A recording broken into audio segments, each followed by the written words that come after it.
Hello guys, this is प्रीति। शुरू करते हैं अपने आज के लेक्चर के साथ। ये हमारा कोऑर्डिनेशन केमिस्ट्री का लेक्चर नंबर 8 है। प्रीवियस लेक्चर में हमने क्रिस्टल फील्ड थ्योरी के साथ शुरू किया था, जिसमें इसके एजम्पशंस डिटेल में पढ़ चुके थे और इसमें हमने crystal field splitting in octahedral complexes अच्छे से देख लिया था। Crystal field splitting energy in octahedral complexes भी हमने फाइंड आउट कर ली थी मेटल आयंस की डिफरेंट कॉन्फ़िगरेशन के लिए, और एग्जांपल्स के साथ भी हमने हाई स्पिन कॉम्प्लेक्सेस कौन से होते हैं, लो स्पिन कॉम्प्लेक्सेस कौन से होते हैं, ये डिटेल में पढ़ लिया था। अब क्रिस्टल फील्ड स्प्लिटिंग कौन कौन से फैक्टर्स के ऊपर डिपेंड करती है। Magnitude of crystal field splitting कौन कौन से फैक्टर्स के ऊपर डिपेंड करता था।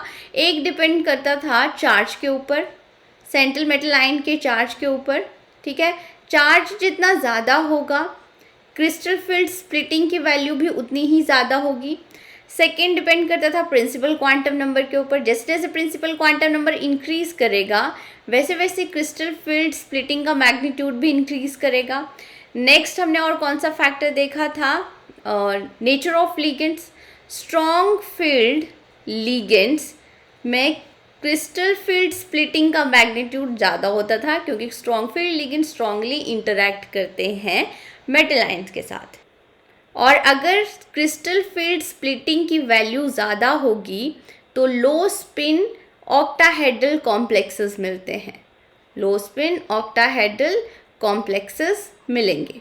ठीक है, इसके लिए अब क्या क्या कंडीशंस थी कि मेटल या तो +4 ऑक्सीडेशन स्टेट में होना चाहिए अगर 3D सीरीज़ का मेटल है, और +4 ऑक्सीडेशन स्टेट में है या इससे ज़्यादा ऑक्सीडेशन स्टेट में है तो लो स्पिन कॉम्प्लेक्स मिलेगा, चाहे लिगेंड स्ट्रॉन्ग फील्ड हो या फिर वीक फील्ड हो। ठीक है, अगर मेटल 4D सीरीज़ का है या फिर 5D सीरीज़ का है तो इसके केस में भी हम वीक फील्ड स्ट्रॉन्ग फील्ड नहीं देखते हैं, इसके केस में भी लो स्पिन कॉम्प्लेक्सेस की ही फॉर्मेशन होती है। और अगर मेटल 3D सीरीज़ का है और चार्ज कम है, मतलब +3 चार्ज हो सकता है, +2 चार्ज हो सकता है, तो उसके केस में स्ट्रॉन्ग फील्ड लिगेंड्स चाहिए। स्ट्रॉन्ग फील्ड लिगेंड्स के केस में भी लो स्पिन कॉम्प्लेक्सेस की फॉर्मेशन होती थी। यहाँ पे मैंने आपको एक एक्सेप्शनल केस बताया था कि कोबाल्ट +3 ऑक्सीडेशन स्टेट में अगर वाटर के साथ ऑक्टाहेड्रल कॉम्प्लेक्सेस की फॉर्मेशन कर रहा है तो ये लो स्पिन कॉम्प्लेक्स होगा। ये क्या होगा? लो स्पिन कॉम्प्लेक्स होगा। वैसे ही कोबाल्ट, अमोनिया तो वैसे स्ट्रॉन्ग फील्ड लिगेंड ही है, बहुत ज़्यादा स्ट्रॉन्ग फील्ड नहीं है, ये मॉडरेटली स्ट्रॉन्ग फील्ड है, तो ये अमोनिया के साथ लो स्पिन कॉम्प्लेक्स ही फॉर्म करता है। ठीक है, और अगर कोबाल्ट 2 पॉजिटिव आ रहा है, यहाँ पे अमोनिया लिगेंड्स हैं 6, कॉम्प्लेक्स हो सकता है CONH3 6 होल 2 पॉजिटिव चार्ज, तो इसके केस में ये हाई स्पिन कॉम्प्लेक्स होगा। ये क्या होगा? हाई स्पिन कॉम्प्लेक्स होगा। ये मॉडरेटली स्ट्रॉन्ग लिगेंड तो है बट यहाँ पे मेटल लो ऑक्सीडेशन स्टेट में है। ठीक है, इसीलिए हाई स्पिन कॉम्प्लेक्स की फॉर्मेशन होती है यहाँ पे। अब देखो, यहाँ पे कोबाल्ट +3 ऑक्सीडेशन स्टेट में है और लिगेंड भी वीक फील्ड लिगेंड है, स्टिल यहाँ पे लो स्पिन कॉम्प्लेक्स की फॉर्मेशन हो रही है। ऐसा क्यों हो रहा है? ये एक्सेप्शनल केस है, इसको ध्यान में रखना। ठीक है, नेक्स्ट क्वेश्चन के साथ शुरू करते हैं। Arrange the following complexes in order of lambda maximum. यहाँ पे कॉम्प्लेक्सेस को हमें अरेंज करना है वेवलेंथ के अकॉर्डिंग। तो इसके लिए अब आपको क्या कॉन्सेप्ट ध्यान में रखना होगा कि crystal field splitting directly proportional होती है फ्रीक्वेंसी के। अगर ये फ्रीक्वेंसी के डायरेक्टली प्रोपोर्शनल है तो इन्वर्सली प्रोपोर्शनल होंगे लैम्डा मैक्सिमम के। ठीक है, तो यहाँ पे हमें crystal field splitting find out करनी है, कहाँ पे ज़्यादा होगी कहाँ पे कम होगी। तो सबसे पहले ये हमने देख लिए हुए हैं कि क्रिस्टल फील्ड स्प्लिटिंग कौन कौन से फैक्टर्स के ऊपर डिपेंड करती है। यहाँ पे क्रिस्टल फील्ड स्प्लिटिंग चार्ज के ऊपर, नेचर ऑफ लिगेंड के ऊपर, प्रिंसिपल क्वांटम नंबर के ऊपर डिपेंड करती है। यहाँ पे चार्ज सारे मेटल में सेम ही मिल रहा है। ठीक है, सारे मेटल आयन भी सेम ही हैं। वेरी क्या कर रहे हैं? लिगेंड्स वेरी कर रहे हैं। तो लिगेंड्स का नेचर, कौन से लिगेंड का नेचर स्ट्रॉन्ग है, कौन से लिगेंड्स का नेचर वीक है, ये इसके लिए आपको स्पेक्ट्रोकेमिकल सीरीज लर्न करनी पड़ेगी। ठीक है, अब अगर हम यहाँ पे देखें, nitrogen containing ligand strong field ligand होंगे यहाँ पे इन सब के कंपैरिजन में। उसके बाद आपके पास ऑक्सीजन कंटेनिंग लिगेंड आते हैं तो वाटर आएगा, देन आपके पास ऑक्सलेटो आएगा, फिर उसके बाद हमारे पास आएगा हैलाइड्स सबसे वीकेस्ट होते हैं, तो यहाँ पे आएगा क्लोराइड लिगेंड। ये किसकी अरेंजमेंट है, ये क्रिस्टल फील्ड स्प्लिटिंग के अकॉर्डिंग अरेंज किया हुआ है हमने लिगेंड्स को। तो अब इसका इन्वर्स हो जाएगा, ठीक है, लैम्डा मैक्सिमम इसके इन्वर्स हो जाएगी। लैम्डा मैक्सिमम का अगर ऑर्डर लिखे हम तो फोर्थ के केस में, फोर्थ कॉम्प्लेक्स के केस में लैम्डा मैक्सिमम सबसे ज़्यादा होगी, देन थर्ड आ जाएगा हमारे पास, देन हमारे पास फर्स्ट आएगा, ठीक है, और देन हमारे पास सेकंड आएगा। तो ये ऑर्डर आ जाएगा। तो क्वेश्चन अब आप कैसे भी सॉल्व कर सकते हो। क्वेश्चन जैसे यहाँ पे लैम्डा मैक्सिमम के ऊपर पूछा गया है, तो वेव नंबर के ऊपर भी पूछा जा सकता है, फ्रीक्वेंसी के ऊपर भी पूछा जा सकता है, कॉन्सेप्ट आपका सेम ही रहेगा। नेक्स्ट अब हम क्रिस्टल फील्ड स्प्लिटिंग इन टेट्राहेड्रल कॉम्प्लेक्सेस में पढ़ेंगे। टेट्राहेड्रल कॉम्प्लेक्सेस में ये टेट्राहेड्रल ज्योमेट्री अरेंज करी हुई है, मेटल आयन होंगे कोई भी, ठीक है, 4 लिगेंड्स आएंगे, और 4 लिगेंड्स कैसे अरेंज होंगे, मेटल आयन के अराउंड की मिनिमम रिपल्शन हो, ठीक है, Ml4 आपको कॉम्प्लेक्स मिल जाएगा। और यहाँ पे देखो लिगेंड्स टेट्राहेड्रली अरेंज है अराउंड द मेटल आयन। ये क्यूब के अंदर ज्योमेट्री हम देख रहे हैं, टेट्राहेड्रल ज्योमेट्री। ये आपके पास एक्सिस है, ये z एक्सिस है, और ये y एक्सिस है, ठीक है। अगर यहाँ पे मैं आपको थोड़ा सा रिवाइज कराऊँ तो ऑक्टाहेड्रल कॉम्प्लेक्सेस में हमने क्या देखा था कि लिगेंड्स अप्रोच करते हैं अलोंग द एक्सिस, और कौन से डी ऑर्बिटल्स की लोब अलोंग द एक्सिस होती हैं, तो dx² - y² and dz² orbitals की लोब्स अलोंग द एक्सिस होती थी। और इसीलिए जब लिगेंड्स मेटल को अप्रोच करता है तो ये वाले ऑर्बिटल्स पॉइंटेड डायरेक्टेड होते हैं टुवर्ड लिगेंड्स, जिसकी वजह से मैक्सिमम रिपल्शन होती है। यहाँ पे मैक्सिमम रिपल्शन होने की वजह से dx² - y² and dz² orbitals की एनर्जी इंक्रीज हो जाती है ऑक्टाहेड्रल कॉम्प्लेक्सेस के केस में। बट अब अगर हम टेट्राहेड्रल कॉम्प्लेक्सेस की बात करें तो यहाँ पे देखो लिगेंड्स कहाँ से आ रहे हैं, बिटवीन द एक्सिस आ रहे हैं, ठीक है। लिगेंड्स अप्रोच कहाँ से कर रहे हैं, लिगेंड्स अप्रोच कर रहे हैं बिटवीन द एक्सिस, और बिटवीन द एक्सिस कौन से ऑर्बिटल्स की लोब्स होती हैं, कौन से डी ऑर्बिटल्स की लोब्स होती हैं, dxy, dyz एंड dzx, ठीक है। मतलब लिगेंड्स के रास्ते में कौन से ऑर्बिटल्स आ रहे हैं, dxy, dyz, dzx orbitals directly pointed towards ligand है। तो इसीलिए ये मैक्सिमम रिपल्शन अटेन करेंगे, मैक्सिमम रिपल्शन फील करेंगे, जिसकी वजह से इनकी एनर्जी इंक्रीज हो जाएगी, इनकी एनर्जी इंक्रीज हो जाएगी, ठीक है, और ये मोर डिस्टेबलाइज हो जाएंगे, डिस्टेबलाइज हो जाएंगे। अगर हम टेट्राहेड्रल कॉम्प्लेक्सेस की बात करें तो यहाँ पे सेंटर ऑफ इन्वर्शन प्रेजेंट नहीं होता, इसीलिए हम यहाँ पे जो ये T2G जो लिखते थे ऑक्टाहेड्रल के केस में, टेट्राहेड्रल कॉम्प्लेक्सेस के केस में हम G लेटर यूज़ नहीं करेंगे। ये आपके पास T2 ऑर्बिटल्स आ जाएंगे और ये आपके पास E ऑर्बिटल्स आ जाएंगे। G लेटर आपको यूज़ नहीं करना है, ठीक है। अब हम क्रिस्टल फील्ड स्प्लिटिंग डायग्राम देख लेते हैं टेट्राहेड्रल कॉम्प्लेक्सेस में। तो ये आपके पास फ्री मेटल आयंस के डी ऑर्बिटल हैं और सारे डी ऑर्बिटल्स की एनर्जी सेम है, डी जनरेट है। जैसे ही लिगेंड्स अप्रोच करेंगे तो यहाँ पे डी ऑर्बिटल्स की एनर्जी थोड़ी सी इंक्रीज हो रही है, बट ये एवरेज एनर्जी वाली सिचुएशन है। यहाँ पे सारे ऑर्बिटल्स की एनर्जी अगेन सेम ही रहेगी, ये डी जनरेट ही रहेंगे। अब जैसे ही लिगेंड्स मोर क्लोजली अप्रोच करते हैं मेटल आयन पे तो यहाँ पे क्या होगा, यहाँ पे एक्शन में आ जाएंगी रिपल्सिव फोर्सेस। अब लिगेंड्स की इंटरेक्शन की वजह से हो सकती हैं या फिर मेटल के डी इलेक्ट्रॉन्स एंड लिगेंड्स के लोन पेयर के बीच में हो सकती हैं। तो इसकी वजह से d ऑर्बिटल्स अब 2 सेट्स में डिवाइड हो जाएंगे, T2 एंड E। अब T2 की एनर्जी क्यों ज़्यादा है ये मैंने ऑलरेडी आपको बता दिया। ये आपके पास आ जाएगा बेरी सेंटर, ठीक है। अब बेरी सेंटर से लेके E ऑर्बिटल्स तक का जो एनर्जी गैप है इसकी वैल्यू आएगी -0.6 delta T crystal field splitting for tetrahedral, ठीक है। अब यहाँ पे मैंने आपको कैसे याद करना सिखाया था कि अगर 2 ऑर्बिटल्स है तो 2 का डबल नहीं लोगे आप, 0.6 आ जाएगा। नेगेटिव साइन बेरी सेंटर के नीचे है इसीलिए हम नेगेटिव साइन ले रहे हैं यहाँ पे, ठीक है। और ये अगर हम एनर्जी गैप देखें बेरी सेंटर से T2 ऑर्बिटल्स के बीच में तो ये आएगा +0.4 डेल्टा टी। इसको DQ में भी लिख सकते हैं हम, तो ये +4 DQ आ जाएगा और यहाँ पे -6 DQ आएगा, ठीक है। अब कभी कभी क्वेश्चन में डेल्टा 4 टेट्राहेड्रल की जगह पे डेल्टा 4 ऑक्टाहेड्रल भी दिया होता है, तो ये वैल्यू भी अब आपको याद रखनी होगी। डेल्टा टी लेस होता है as compared to delta octahedral.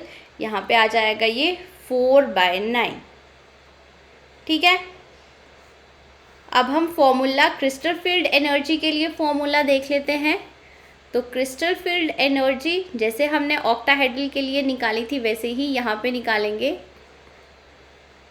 यहाँ पे आ जाएगा -0.6 इंटू ई ऑर्बिटल्स में कितने इलेक्ट्रॉन्स प्रेजेंट हैं, तो यहाँ पे कितने इलेक्ट्रॉन्स प्रेजेंट है उसको P से हम रिप्रेजेंट कर लेते हैं, प्लस 0.4 इंटू T2 ऑर्बिटल्स में कितने इलेक्ट्रॉन्स प्रेजेंट है उसको हम Q से रिप्रेजेंट कर लेते हैं और ये आ जाएगा आपके पास डेल्टा 4 टेट्राहेड्रल, ठीक है।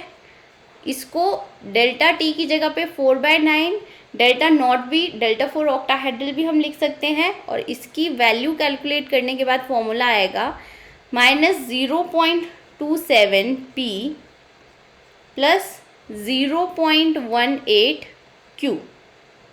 अब इसको याद कैसे कर सकते हो आप, ये डेल्टा 4 ऑक्टाहेड्रल आ जाएगा। इसको याद कैसे कर सकते हो, 3 के टेबल से याद रख लो कि 18 भी आता है और 27 भी आता है, 6 एंड 9, 3 6 का 18, 3 9 का 27, ऐसे आप लर्न कर सकते हो, ठीक है। बाकी आप कैलकुलेट भी कर सकते हो इजीली, बस डेल्टा टी की जगह पे आपको 4/9 डेल्टा 4 ऑक्टाहेड्रल लिखना है। अब हम यहाँ पे क्रिस्टल फील्ड स्प्लिटिंग एनर्जी निकालेंगे D1 D2 सारी कॉन्फ़िगरेशन के लिए।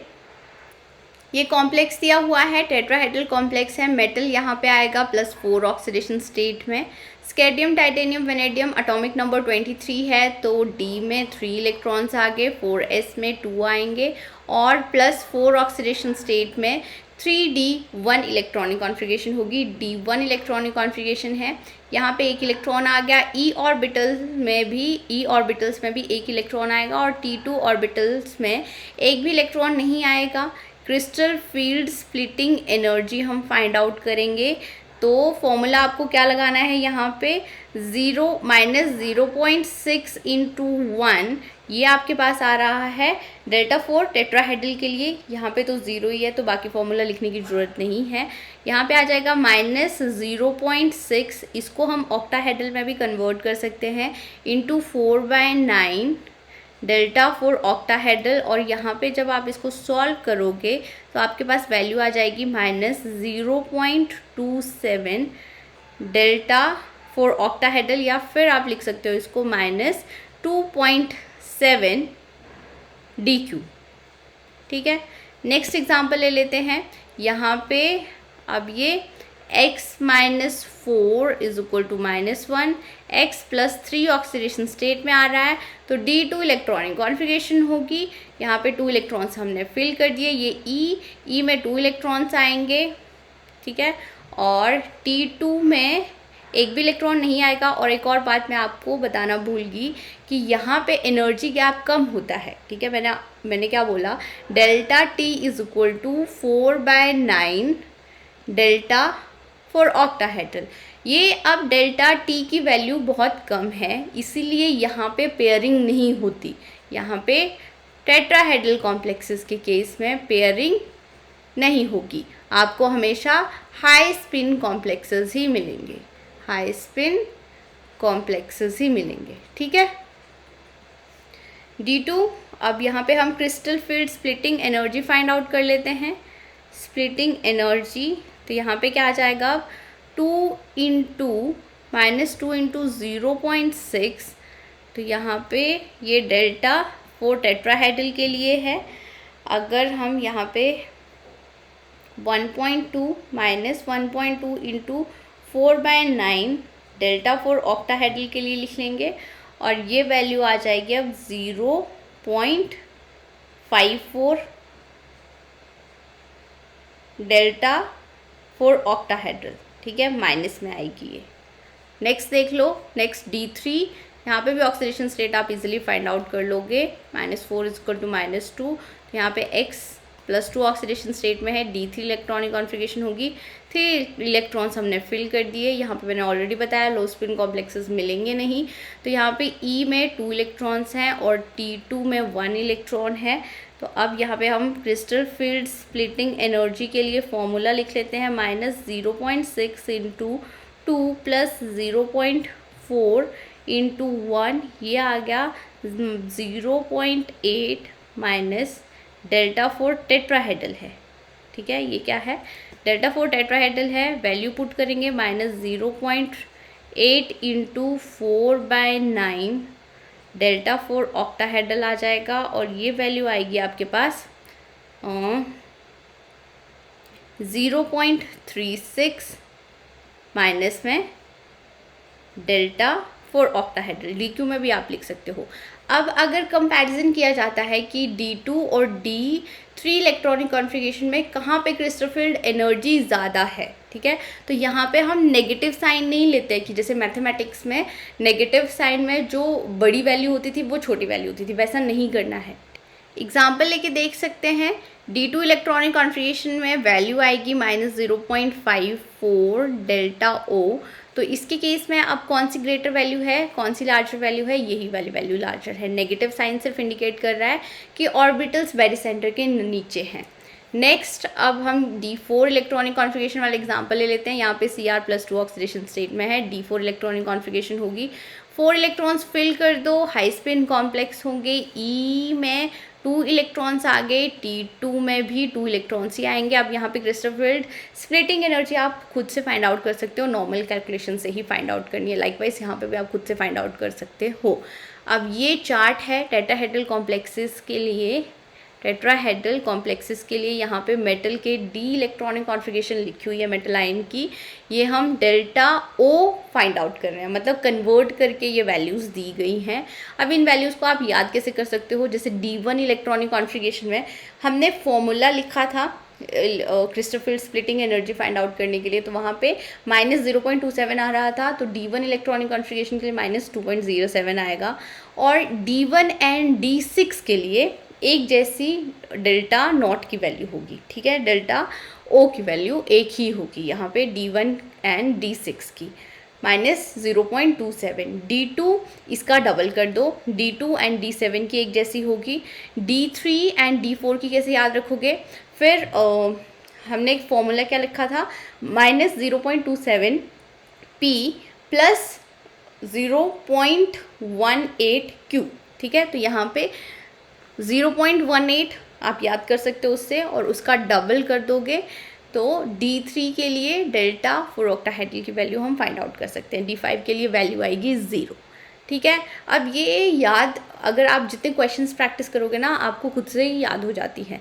अगर वैल्यूज़ याद हो तो एक तो आपको पता चल जाता है कि आपकी कैलकुलेशन सही जा रही हैं, ऊपर से आप अपने कोई भी एग्ज़ाम में टाइम थोड़ा सा बचा सकते हो। अब हम नेक्स्ट टॉपिक की तरफ चलते हैं। क्रिस्टल फील्ड स्प्लिटिंग देखेंगे डिफरेंट टाइप की ज्योमेट्रीज में। डिफरेंट टाइप की ज्योमेट्रीज में भी क्रिस्टल फील्ड डायग्राम्स के बारे में पूछा जा रहा है आजकल। कौन सा ऑर्बिटल हायर एनर्जी में है, कौन सा ऑर्बिटल लोअर एनर्जी में है, बेसिकली यही पूछा जाता है।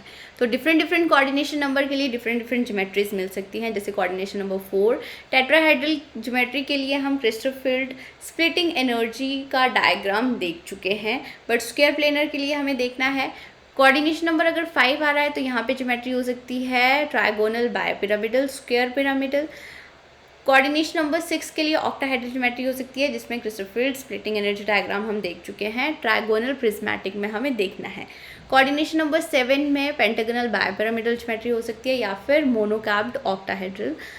कोऑर्डिनेशन नंबर 8 में स्क्वायर एंटी प्रिज्मेटिक डोडेकाहेड्रन हो सकती है ज्योमेट्री। कोऑर्डिनेशन 9 में ट्राइकैप्ड ट्रायगोनल प्रिज्मेटिक ज्योमेट्री हो सकती है या फिर मोनोकैप्ड स्क्वायर एंटी प्रिज्मेटिक। ये सारी ज्योमेट्रीज के बारे में मैंने आपको ऑर्गेनोमेटेलिक केमिस्ट्री में अच्छे से बताया है, ठीक है। कोऑर्डिनेशन नंबर 12 जो इम्पॉर्टेंट वाले कोऑर्डिनेशन नंबर है वही हम यहाँ पे ले रहे हैं। यहाँ कोऑर्डिनेशन नंबर 12 के केस में आइकोसाहेड्रल ज्योमेट्री हो सकती है। अब नेक्स्ट हम crystal field splitting diagrams draw करेंगे डिफरेंट ज्योमेट्रीज के लिए। ऑक्टाहेड्रल में कोऑर्डिनेशन नंबर 6 आता है, टेट्राहेड्रल में कोऑर्डिनेशन नंबर 4, क्यूबिक में कोऑर्डिनेशन नंबर 8। अब ये तीनों ज्योमेट्रीज मैंने एक साथ क्यों ली है, क्योंकि इन तीनों ज्योमेट्रीज के जो डायग्राम्स होते हैं, क्रिस्टल फील्ड स्प्लिटिंग डायग्राम्स होते हैं, वो एक दूसरे के साथ कोरिलेट करते हैं, ठीक है। ऑक्टाहेड्रल और टेट्राहेड्रल का तो हमें पता ही है, ऑक्टाहेड्रल एंड टेट्राहेड्रल का तो हमें पता ही है। यहाँ पे देखो T2G ऑर्बिटल्स की एनर्जी लेस होती है क्योंकि लिगेंड्स अप्रोच करते हैं लॉन्ग द एक्सिस। ये आ गया आपके पास T2G ऑर्बिटल्स, ये आ जाएंगे EG ऑर्बिटल्स।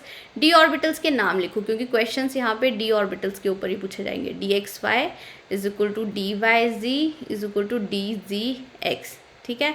यहाँ पे हायर एनर्जी में कौन से ऑर्बिटल्स हैं, DX² minus Y² and DZ² की एनर्जी एक जैसी होगी। नेक्स्ट हमारे पास आ जाएगा टेट्राहेड्रल। टेट्राहेड्रल के केस में अब लिगेंड्स अप्रोच करते हैं बिटवीन द एक्सिस, इसीलिए जो ई ऑर्बिटल्स की एनर्जी होगी वो लेस होगी एंड T2 की ज़्यादा होगी। अब यहाँ पे G हम क्यों नहीं यूज़ करते हैं, क्योंकि centre of inversion tetrahedral geometry में प्रेजेंट नहीं होता। तो यहाँ पे अगेन आपको ऑर्बिटल्स के नाम लिखने होंगे, DX² minus Y² is equal to DZ² and यहाँ पे आ जाएगा आपके पास DXY is equal to DYZ is equal to DZX, ठीक है। नेक्स्ट अब हमारे पास आ रहा है क्यूबिक और टेट्राहेड्रल का जो क्रिस्टल फील्ड स्प्लिटिंग डायग्राम है वो एक जैसा ही होता है। यहाँ पे डिफरेंस क्या होता है, यहाँ पे डिफरेंस ये आएगा कि क्यूबिक ज्योमेट्री में सेंटर ऑफ इन्वर्जन प्रेजेंट होता है, इसीलिए यहाँ पे हम T2G लिखेंगे एंड यहाँ पे EG लिखेंगे।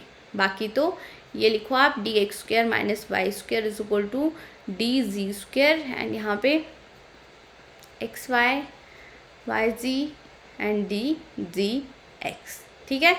अब यहाँ पे क्वेश्चन पूछा जा सकता है magnitude of crystal field splitting के ऊपर, तो डेल्टा फॉर ऑक्टाहेड्रल यहाँ पे सबसे ज़्यादा होगा, देन डेल्टा फॉर क्यूबिक होगा, देन आपके पास delta for tetrahedral. Delta for tetrahedral सबसे कम होता है, इसीलिए इसके केस में हाई स्पिन कॉम्प्लेक्सेस की ही फॉर्मेशन होती है। नेक्स्ट अब हम octahedral, square pyramidal and square planar complexes के केस में यहाँ पे क्रिस्टल फील्ड स्प्लिटिंग डायग्राम्स देखेंगे। तो यहाँ पे ये ज्योमेट्रीज देखो, ये आ गया आपके पास ऑक्टाहेड्रल कॉम्प्लेक्सेस, यहाँ पे कोऑर्डिनेशन नंबर 6 आएगा, ठीक है। और कोऑर्डिनेशन नंबर 5 आएगा स्क्वायर पिरामिडल के केस में।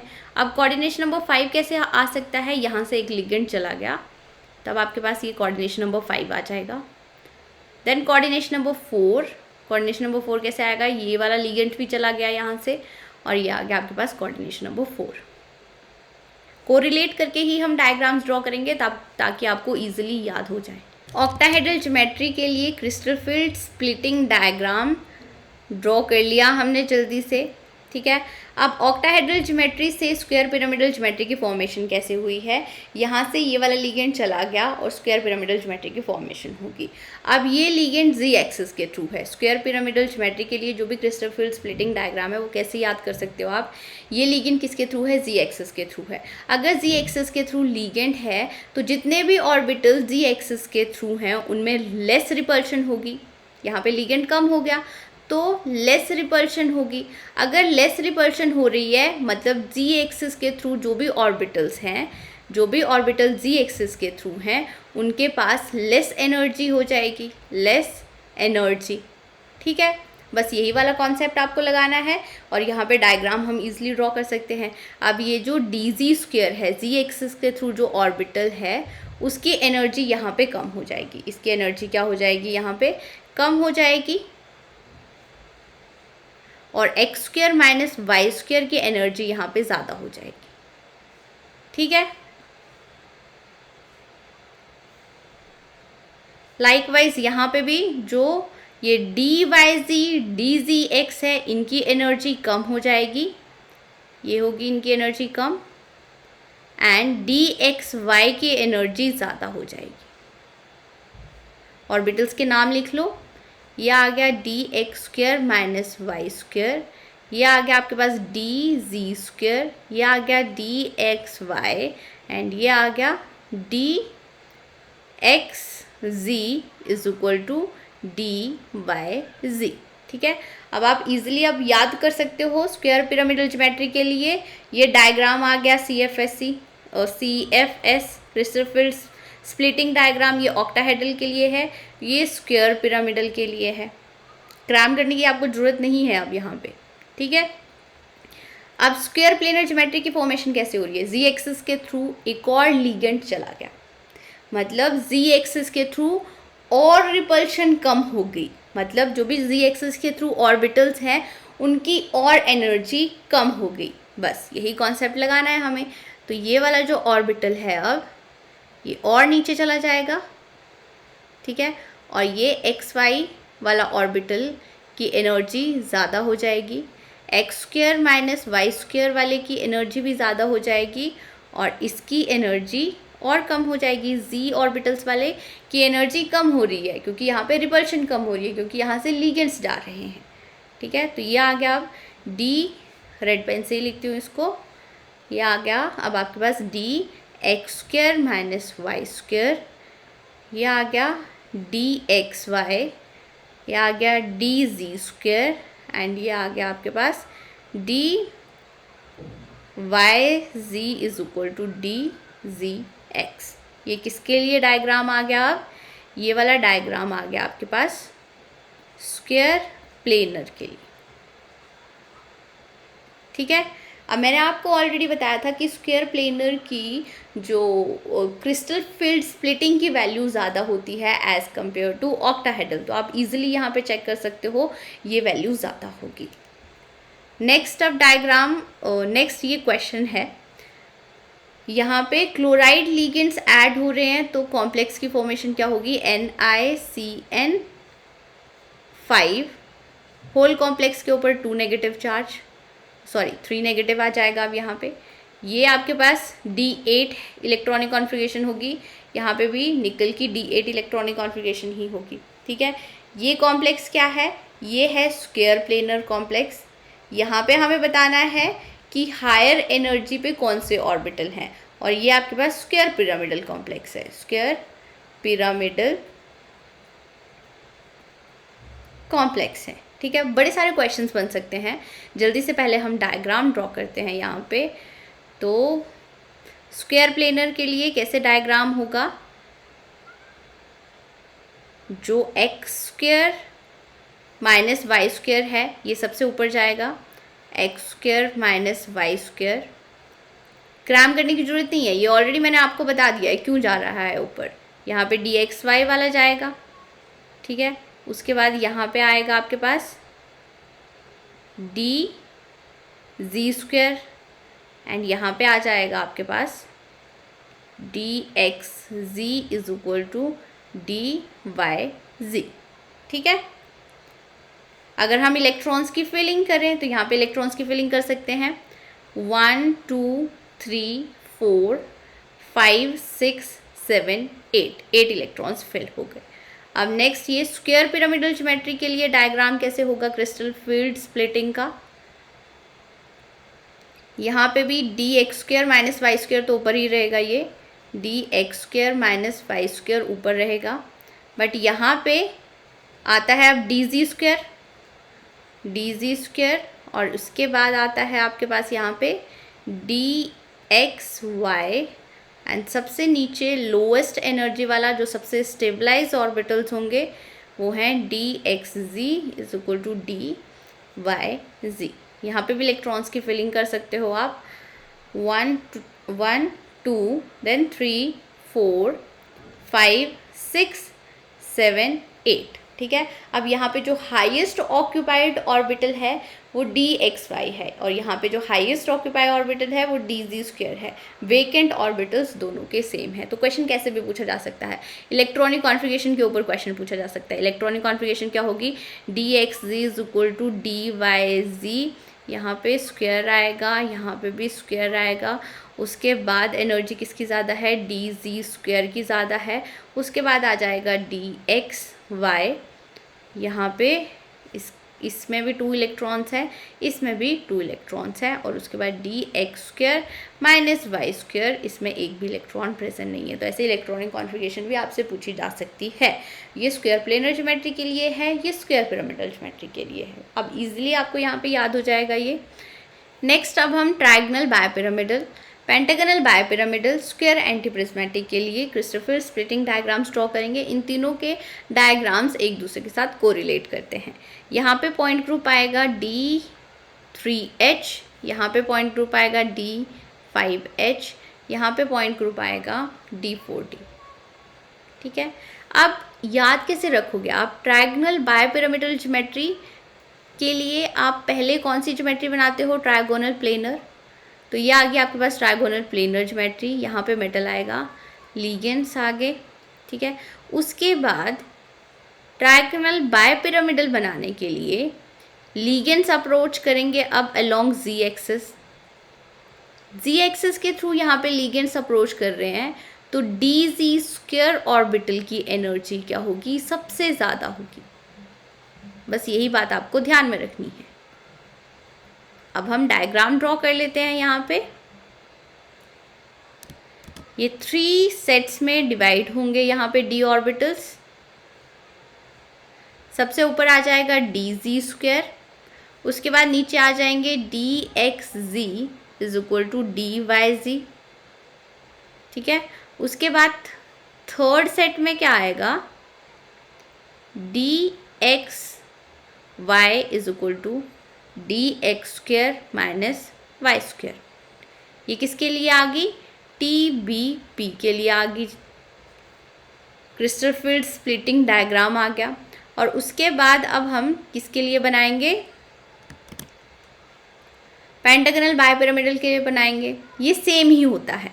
ठीक है, यहाँ पे डिफरेंस क्या आएगा कि ये वाले जो ऑर्बिटल्स थे, अब ये बेरिसेंटर के ऊपर आ जाएंगे। ये बेरिसेंटर के नीचे थे ना, तो पेंटागनल बायपिरामिडल ज्योमेट्री में ये बेरिसेंटर के ऊपर आ जाएंगे।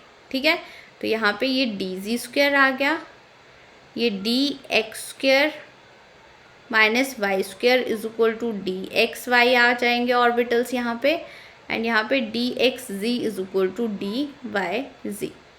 उसके बाद आपको यहाँ पे क्या ध्यान रखना होगा कि स्क्वायर एंटी प्रिज्मेटिक का जो डायग्राम बनाना है वो इन्वर्सली प्रोपोर्शनल टू बना देना है।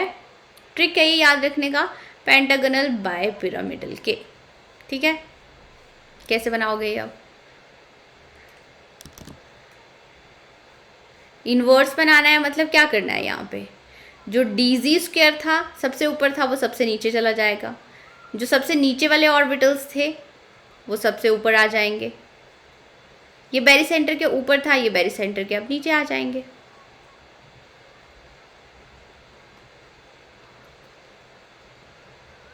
अगेन यहाँ से आपके क्या पूछा जा सकता है, हाईएस्ट एनर्जी ऑर्बिटल्स पूछे जा सकते हैं, लोएस्ट एनर्जी ऑर्बिटल्स पूछे जा सकते हैं, इलेक्ट्रॉनिक कॉन्फ़िगरेशन का ऑर्डर पूछा जा सकता है। तो ये अब आप इजीली लिख सकते हो। नेक्स्ट हमारे पास ज्योमेट्रीज आ रही हैं ट्रायगोनल, प्लेनर एंड लीनियर। अब इसके लिए डायग्राम कैसे ड्रॉ करोगे, सबसे पहले ट्रायगोनल बायपिरामिडल ज्योमेट्री का स्ट्रक्चर हम ड्रॉ करते हैं। ठीक है, यहाँ पे लिगेंड्स आ जाएंगे, यहाँ पे लिगेंड्स आ जाएंगे, ये आगे। ट्रायगोनल प्लेनर के केस में ये जो z एक्सिस के थ्रू लिगेंड्स थे ये हमने हटा दिए। z एक्सिस के थ्रू लिगेंड्स नहीं हैं, मतलब dz² की एनर्जी अब सबसे लेस होगी, लेस एनर्जी होगी।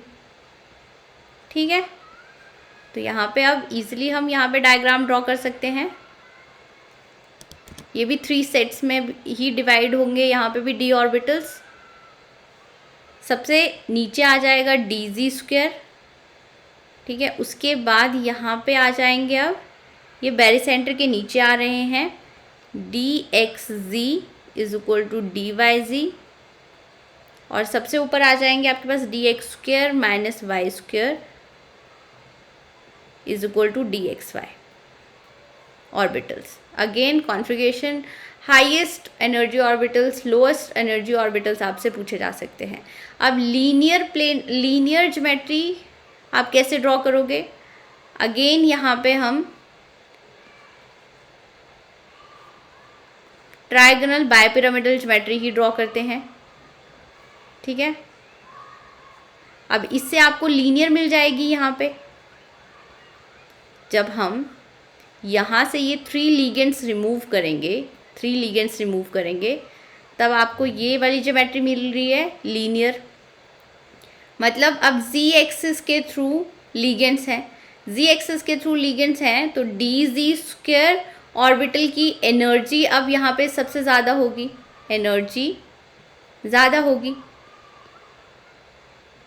ठीक है। तो यहाँ पे डायग्राम कैसे आएगा,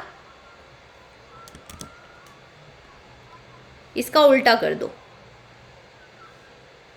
यहाँ पे dz स्क्वायर आ जाएगा, ये dx square minus Y square is equal to dxy आ जाएगा, और यहाँ पे ये dxz is equal to dyz आ जाएंगे। लीनियर इन्वर्सली प्रोपोर्शनल हो जाएगी आपकी ट्रायगोनल प्लेनर के, याद रख सकते हो आप ऐसे, ठीक है। नेक्स्ट हमारे पास आ रहा है ट्रायगोनल प्रिज्मेटिक। ज्योमेट्री कौन से कॉम्प्लेक्सेस देते हैं? जहाँ पे 4D या 5D सीरीज़ के मेटल हों और सिग्मा डोनर लीगेंड्स प्रेजेंट हो, ठीक है। 6 यहाँ पे, और क्या बात आपको ध्यान में रखनी है कि D0 इलेक्ट्रॉनिक कॉन्फ़िगरेशन हो। तो यहाँ पे एग्जांपल्स आ सकते हैं ये वाले, CH3 का 6 होल कॉम्प्लेक्स के ऊपर 2 negative charge. Trigonal prismatic geometry में कोऑर्डिनेशन नंबर 6 आता है, इसके लिए भी crystal field splitting diagram draw कर लेते हैं। यहाँ पे भी d ऑर्बिटल्स 3 सेट्स में डिवाइड होंगे। सबसे ऊपर आ जाएगा आपके पास dxz is equal to dyz, उसके बाद आ जाएगा dz स्क्वायर, एंड उसके बाद आ जाएगा dx square minus Y square is equal to dxy।